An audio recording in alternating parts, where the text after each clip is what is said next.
Hello viewers, কেমন আছেন আপনারা? আমার আজকের ভিডিওর বিষয় হচ্ছে কিভাবে মেকানিক্যাল ইঞ্জিনিয়ারিং জব নিয়ে জার্মানিতে আপনি আসতে পারেন।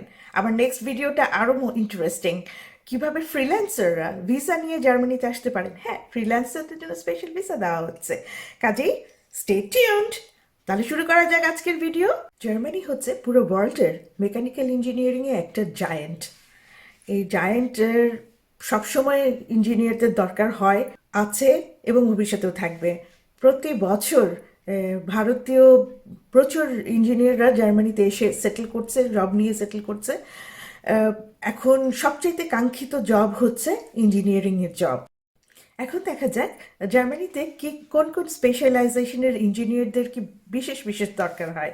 সেগুলো হচ্ছে mechatronic, automotive, system engineering, production engineering, robotic system engineering, power engineering, computation science, engineering and management, mechanical design.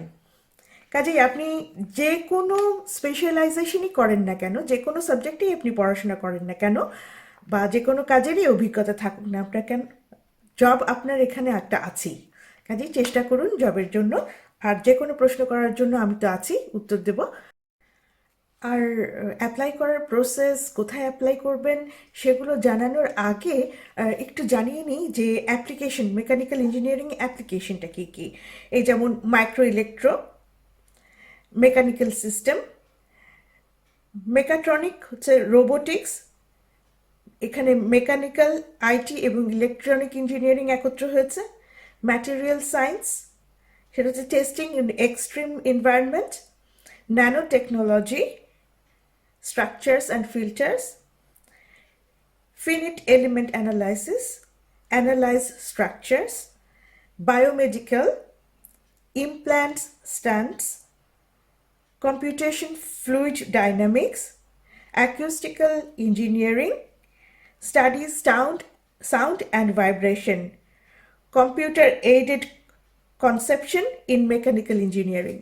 এইসব অ্যাপ্লিকেশনগুলো এখন মেইনলি জার্মানিতে খুব প্রভাব বিস্তার করেছে, কারণ ইঞ্জিনিয়ারিং আর শুধুমাত্র ইঞ্জিনের সাথেই সীমাবদ্ধ নাই। বিভিন্ন অন্যান্য সেক্টরগুলোও, অন্যান্য বিষয়গুলো এই মেশিনের সাথে একত্র হয়ে গিয়ে বিষয়টাকে আরও ভ্যাস্ট করে দিচ্ছে। মেকানিক্যাল ইঞ্জিনিয়ারিং, ইলেকট্রনিক ইঞ্জিনিয়ারিং সমস্ত মিলেমিশে একত্র হয়ে ইলেকট্রোমোটিভ ইঞ্জিনিয়ারিংয়ের খুব প্রভাব দেখা দিচ্ছে। তার প্রধান কারণ হচ্ছে এনভায়রনমেন্ট। এনভায়রনমেন্টের রক্ষা করার জন্য ডিজেল চালিত ইঞ্জিনগুলো ক্রমশ বাতিল করে দেওয়া হচ্ছে, যার জন্য ডিজেলের দামও দিন দিন কমে যাচ্ছে। এটা কিন্তু একটা ব্যাড ইফেক্টও হচ্ছে এই যে যারা এই সেক্টরে কাজ শিখেছে এতদিন, এত বছর কাজ করেছে, তারা অনেকেই তাদের চাকরি হারিয়েছে। কাজেই দেখা যাচ্ছে যে শুধুমাত্র একটা সেক্টরের নলেজ রেখে কাজ লাভ হচ্ছে না। একজন ইঞ্জিনিয়ারকে নানানভাবে তার স্কিল ডেভেলপ করতে হচ্ছে। কেন কেন এই কাজটা করছে, কেন এত চাকরি ছাঁটাই হচ্ছে? এর প্রধান কারণ হচ্ছে European union carbon die oxide emission tax আরোপ করছে, যার জন্য এইসব গাড়ির উৎপাদকদেরকে প্রচুর ফাইন দিতে হচ্ছে। এই কস্টকে কমিয়ে আনার জন্য যে কনভেনশনাল যেসব কর্মচারীরা এখানে কাজ করতো, তারা আস্তে আস্তে চাকরি হারাচ্ছে, কারণ সেই পুরনো সেই ব্যবস্থা আর নেই। সব কিছু নতুন ইলেকট্রিক চালিত গাড়িগুলো এখন বেশি বিস্তার লাভ করছে পুরো গোটা ইউরোপিয়ান ইউনিয়নে, এবং জার্মানি থেকে এই বিশাল এই চাহিদা জার্মানিকে পূরণ করতে হয়। এমনকি জার্মানিতে ট্রেন, ট্রাম সব কিছুই আস্তে আস্তে ইলেকট্রিক্যাল হয়ে যাচ্ছে। সবচেয়ে মজার ব্যাপার হচ্ছে যে ছোট ছোট এই স্কুটিগুলো এখন ইলেকট্রিক্যাল হয়ে যাচ্ছে, এবং রাস্তায় ঘাটে যেখানে সেখানে আপনি স্কুটি পাবেন, যেখান থেকে আপনি স্কুটিটা নিয়ে যেখানে গিয়ে আবার স্কুটিটা এখানে ফেলে রেখে আসতে পারেন। এটা নিয়ে আমি একটা ভিডিও করবো এক সময়, আমি ঠিক করেছি। এটা খুব মজার একটা বিষয়।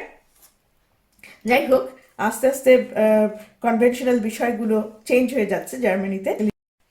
মিউনিক, স্টুটগার্ট, আখেন, বার্লিন, হামবুর্গ, এগুলো হচ্ছে সবচেয়ে বড় বড় ইন্ডাস্ট্রিয়াল এরিয়া। আপনি যদি অ্যাপ্লাই করেন, মেইনলি এই শহরগুলোতে অ্যাপ্লাই করবেন, এদের সবচেয়ে বেশি ইঞ্জিনিয়ারদের দরকার হয়।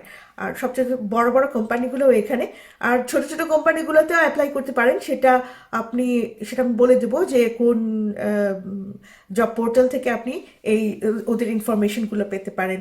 তবে এই শহরগুলোতে সবচেয়ে বড় সুবিধা হচ্ছে ওদের ইন্ডাস্ট্রির সংখ্যা বেশি। আর কিন্তু অসুবিধাগুলো হচ্ছে এই যে ইন্ডাস্ট্রিয়াল এরিয়াগুলো ভীষণ expensive, cost of living is really high. এখন জানিয়ে দিচ্ছি কোন কোন বড় কোম্পানিগুলো রেগুলার ইঞ্জিনিয়ারদেরকে হায়ার করে থাকে।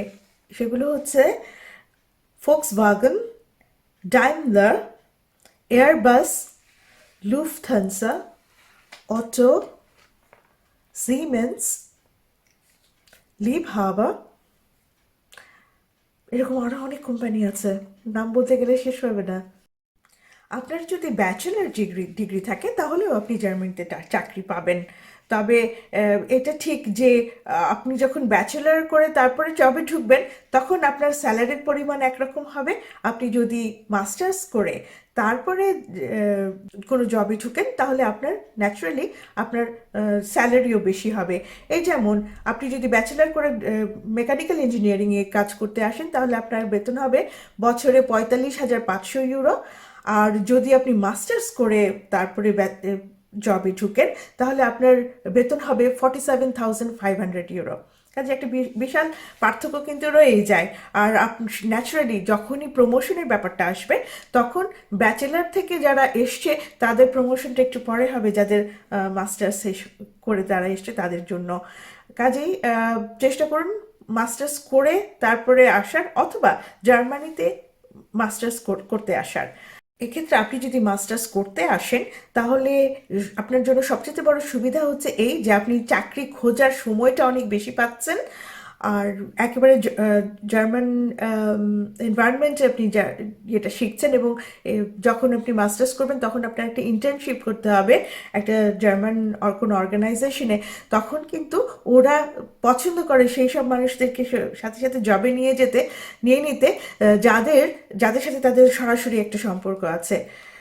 এবং সবচেয়ে মজার ব্যাপার হচ্ছে আপনি তাহলে এখানে মাস্টার্স করে যদি এখানে 10 বছর চাকরি করেন তাহলে 10 বছর পর আপনার বেতন হবে 80,000 ইউরো।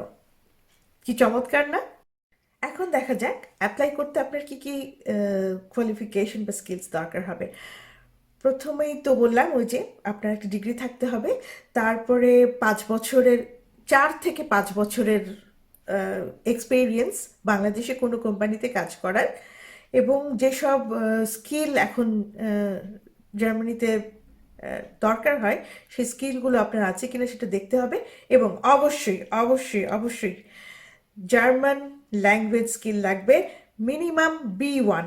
আপনাকে ফ্লুয়েন্ট জার্মান বলতে হবে না, এতটা জার্মান দরকার হবে না আপনার, কিন্তু আপনার একটা B1 সার্টিফিকেট লাগবে। আপনি মেকানিক্যাল ইঞ্জিনিয়ার, আপনি জব নিয়ে জার্মানিতে আসতে চাচ্ছেন কিন্তু মোটিভেশন পাচ্ছেন না, অথবা কিভাবে শুরু করবেন বুঝতে পারছেন না। আপনার জন্য আমি একটা চেকলিস্ট তৈরি করে দিয়েছি, তাহলে শুনুন তাহলে কিভাবে শুরু করবেন। প্রথমে একটা সেলফ অ্যাসেসমেন্ট শুরু করুন। নিজেকে অ্যাসেস করুন যে আপনার কী কী স্কিল আছে, আপনার কিছু ডিগ্রি আছে, সেগুলো একটা কাগজে লিখে ফেলুন। তারপরে একটা জব সার্চ প্ল্যান করুন। আপনাকে তো জব করতে হয় বাংলাদেশে নিশ্চয়ই, তারপর সংসার আছে, সব কিছু মিলে ঠিক করে ওঠা হয় না। এরকম যদি হয়ে থাকে তাহলে একটা প্ল্যান করুন যে একটা দিনের একটা নির্দিষ্ট সময় 1 ঘন্টা করে, প্রতিদিন যদি 1 ঘন্টা সময় দেন এই প্ল্যানে, 1 ঘন্টা 2 ঘন্টা করে, তাহলে আপনার এক স্টেপ এগিয়ে গেলেন যে হ্যাঁ আপনি এখন মোটিভেটেড, আপনি এখন কাজটা শুরু করতে পারবেন। তারপরে হচ্ছে আপনার যে জিনিসটা লাগবে সেটা হচ্ছে জার্মান ল্যাঙ্গুয়েজ কোর্সে ভর্তি হয়ে যান। 4 নম্বর পয়েন্টটা হচ্ছে সেলফ ইন্ট্রোডাকশন। আপনি নিজেকে কিভাবে উপস্থাপন করবেন সেটা লিখে ফেলুন। এটা দরকার হবে তখনই যখন আপনি জবের জন্য ইন্টারভিউ দেবেন। এটা দুইভাবে আপনার জন্য হেল্পফুল হবে এখনই লিখে ফেলাটা। আপনাকে সেটা কনফিডেন্স দিবে অনেক বেশি। আর আরও বুঝতে পারবেন যে আপনার আরও কী কী স্কিল ডেভেলপ করা দরকার, এবং সে ডেভেলপমেন্টের জন্য, সেলফ ডেভেলপমেন্টের জন্য আপনি সময় ব্যয় করবেন। কোনো একটা জার্মান কোম্পানিকে আপনার খুব ভালো লাগে, আপনার খুব ইচ্ছা ওই কোম্পানিতে কাজ করার, একটা কাগজে লিখে ফেলুন কিভাবে আপনি আপনার স্কিল এবং আপনার নলেজ এবং আপনার শিক্ষা যাবত যা শিখেছেন তা দিয়ে ওই কোম্পানিকে বিশেষভাবে লাভবান করতে পারেন এবং বিশেষ অবদান রাখতে পারেন। ইন্টারভিউয়ের আরেকটা খুব বড় প্রশ্ন মেকানিক্যাল ইঞ্জিনিয়ারদেরকে ফেস করতে হয়, কেন আপনি জার্মানিতে আসতে চান, অথবা কেন আপনি এই কোম্পানিকে চুজ করলেন কাজ করার জন্য। কাজে এই প্রশ্নের উত্তর দেওয়ার জন্য তৈরি থাকুন। জিং এবং লিঙ্কডইনে দুটো অ্যাকাউন্ট খুলে ফেলুন এবং এই দুটোকে একটু স্টাডি করুন, যে এখানে কিন্তু অনেক সুযোগ সুবিধা পাবেন আপনি, ইভেন এমপ্লয়ারদেরকেও পাবেন, তারপর এমপ্লয়মেন্টের কোনো খবরাখবরও পাবেন, এবং যারা কাজ করছে তাদের সাথেও একটা সামাজিক যোগাযোগ রাখতে পারেন। কাজে এই দুটো অ্যাকাউন্ট করা খুবই খুবই জরুরি, এটা করে ফেলুন। আর লিঙ্কডইন সম্পর্কে আরও বেশি ইনফরমেশন জোগাড় করতে থাকুন যে কিভাবে আপনি লিঙ্কডইন থেকে লাভবান হতে পারেন। আপনি মেকানিক্যাল ইঞ্জিনিয়ার, কিন্তু আপনার যদি কোনো স্কিল মিসিং থাকে বা কোনো একটা বিষয় আপনি দুর্বল, সেই বিষয়গুলোকে ডেভেলপ করার চেষ্টা করুন। সেই নিজের দুর্বলতাগুলো খুঁজে বার করুন এবং নিজেকে ডেভেলপ করার চেষ্টা করুন। আপনার যদি ইংরেজির চর্চা না থাকে তাহলে চর্চাটা শুরু করে দিন, কারণ আপনাকে ইংরেজি ভাষাতেই কাজ করতে হবে, ইংরেজি ভাষাতে ইন্টারভিউ দিতে হবে। কাজেই চর্চা শুরু করে দিন। আর হয়তো এখন ভাবছেন তাহলে ইংরেজিতেই যদি সব হবে তাহলে আমার B1 লেভেলের জার্মান কেন জানা দরকার। এটা জানা দরকার এ কারণে যে আপনার যেসব অধস্তন কর্মচারীরা আছে, যেমন যারা ভেন্ডাররা আছে, যারা সাপ্লায়ার আছে, তাদের সাথেও আপনার কিন্তু যোগাযোগ করতে হতে পারে। এখানে কিন্তু সবাইকে সব রকম কাজ করতে হয়। কাজে তাদের সাথে যখন যোগাযোগ রাখবেন তখন ওরা কিন্তু ইংরেজি জানে না, এটা ওদের দেশ, ওদের ইংরেজি জানার দরকার নাই। আপনি এসছেন বিদেশ থেকে, আপনাকে এখানে জার্মানিতে অফিসে এবং কোওয়ার্কারদের সাথে একটা ইন্টিগ্রেশন করতে হবে। এই ইন্টিগ্রেশনটা করার জন্য B1 লেভেলের জার্মান জানা দরকার। আপনি জার্মান নলেজটা না থাকলে আপনি ইন্টিগ্রেটেড হতে পারবেন না। সেই জন্য খুব খুব জরুরি আপনি অবশ্যই জার্মান ল্যাঙ্গুয়েজটাও শিখবেন। জার্মানির বেশ অনেকগুলো ইউনিভার্সিটি আছে যেগুলো ওয়ার্ল্ড বেস্ট ইঞ্জিনিয়ারিং ইউনিভার্সিটি। সেই ইউনিভার্সিটিগুলোর ওয়েবসাইটে যান, ওয়েবসাইটে গিয়ে দেখবেন যে ওদের সাথে যে কোম্পানিগুলোর, ওই ইউনিভার্সিটির সাথে যে কোম্পানিগুলোর কোলাবোরেশন আছে, সেই কোম্পানিগুলোর ওয়েবসাইটগুলোতে যান, ওয়েবসাইটগুলো পড়ুন, নিউজ লেটারগুলো পড়ুন। এই যেমন একটা খুব ভালো ইউনিভার্সিটি হচ্ছে, ওয়ার্ল্ড ক্লাস ইউনিভার্সিটি হচ্ছে RWTH আখেন, তারপর হচ্ছে টেকনিক্যাল ইউনিভার্সিটি অফ মিউনিক, তারপর স্টুটগার্ট ইউনিভার্সিটি। এই তিনটে ইউনিভার্সিটির সাথে কোলাবোরেশনে কোন কোন কোম্পানি আছে সেগুলো দেখুন, এবং তারা স্টুডেন্টদের কাছ থেকে কী কী এক্সপেক্ট করে, তাদের নিউজ লেটারে এগুলো কিন্তু ভালোভাবে এলাবোরেট করা থাকে, সেগুলো একটু পড়ে দেখুন। একটা সিভি তৈরি করে ফেলুন যেখানে আপনার স্কিলসগুলো, এক্সপিরিয়েন্সগুলো খুব ভালো করে সুন্দর করে লিখে ফেলুন। তারপর একটা কভার লেটার তৈরি করুন। কভার লেটারের ফরম্যাট কী হবে না হবে সেটা আমি আমার পূর্ববর্তী ভিডিওকে বলে দিয়েছি। এখন আবারও যদি বলি তাহলে ভিডিও অনেক বড় হয়ে যাবে। প্লিজ আপনি আমার gate job in Germany from Bangladesh in 2021 তিনটা ভিডিও দিয়েছি আমি, এই তিনটা ভিডিও প্লিজ দেখে নেবেন, তাহলে আপনার অ্যাপ্লাই করতে খুবই সুবিধা হবে। কারণ আপনার অ্যাপ্লিকেশনের পদ্ধতি কিন্তু একই হবে, আপনি যে সেক্টরে অ্যাপ্লিকেশন করেন, কিন্তু অ্যাপ্লাই করার বিষয়টা, মানে মেইন বিষয়টা একই রকম থাকবে। তবে এখন আমি আপনাদেরকে জানিয়ে দিচ্ছি যে পূর্ববর্তী যে ভিডিওতে আমি যেসব জব পোর্টালের কথা বলেছি, সেই জব পোর্টালগুলোই এখানে আপনি একই প্রযোজ্য হবে। এর আগে যে জব পোর্টালগুলোর কথা বলেছি সেই জব পোর্টালগুলোতেও আপনি মেকানিক্যাল ইঞ্জিনিয়ারিং জবের ইনফরমেশনগুলো পাবেন, অ্যাডভার্টাইজমেন্টগুলো পাবেন। এখন যে স্পেশালি একটা জব পোর্টালের কথা বলবো যেটা বিশেষ করে মেকানিক্যাল ইঞ্জিনিয়ারিং বা যে কোনো ইঞ্জিনিয়ারিং সাবজেক্টের জন্য প্রযোজ্য, সেটার নাম হচ্ছে জব ভেক্টর। আমি ডেসক্রিপশন বক্সে সেটার নামটা দিয়ে দিব। আর আরও একটা জব ফেয়ারের কথা বলবো। এর আগে যে জব ফেয়ারের কথা বলেছিলাম আমি আগের ভিডিওতে, সেটা ছিল আইটি রিলেটেড জব ফেয়ার। এখন যে জব ফেয়ারটার কথা বলবো সেটা সেখানে আপনি মেকানিক্যাল ইঞ্জিনিয়ারিং এর জবেরও সন্ধান পাবেন। সেটার নাম হচ্ছে T5 ক্যারিয়ার পোর্টাল। সেটা আমি আবারও বলছি, ডেসক্রিপশন বক্সে দেবো, আপনি পেয়ে যাবেন। আর এখন আপনি যদি আমাকে জিজ্ঞেস করেন, আমি মেকানিক্যাল ইঞ্জিনিয়ারিং পাশ করেছি বাংলাদেশ থেকে, আমার কি কি স্কিল থাকতে হবে, সেটা আমার পক্ষে বলা সম্ভব না ভাই। কারণ এটা সম্পূর্ণ ডিপেন্ড করছে আপনার জব ডেসক্রিপশনের উপরে। সব কোম্পানি কিন্তু একই রকম জব ডেসক্রিপশন দেয় না। এক একটা কোম্পানির রিকোয়ারমেন্টস এক এক রকম। এখন কোন কোম্পানিতে কি রিকোয়ারমেন্টস আছে সেটা তো আমার পক্ষে বলা সম্ভব না। আপনি একটা কাজ করুন, আপনি এই ক্যারিয়ার পোর্টালগুলোতে যান, গিয়ে বিভিন্ন জব অ্যাডভার্টাইজমেন্টগুলোতে ক্লিক করুন, ক্লিক করে দেখুন কি কি স্কিল চেয়েছে, কি কি জব ডেসক্রিপশন দেওয়া আছে।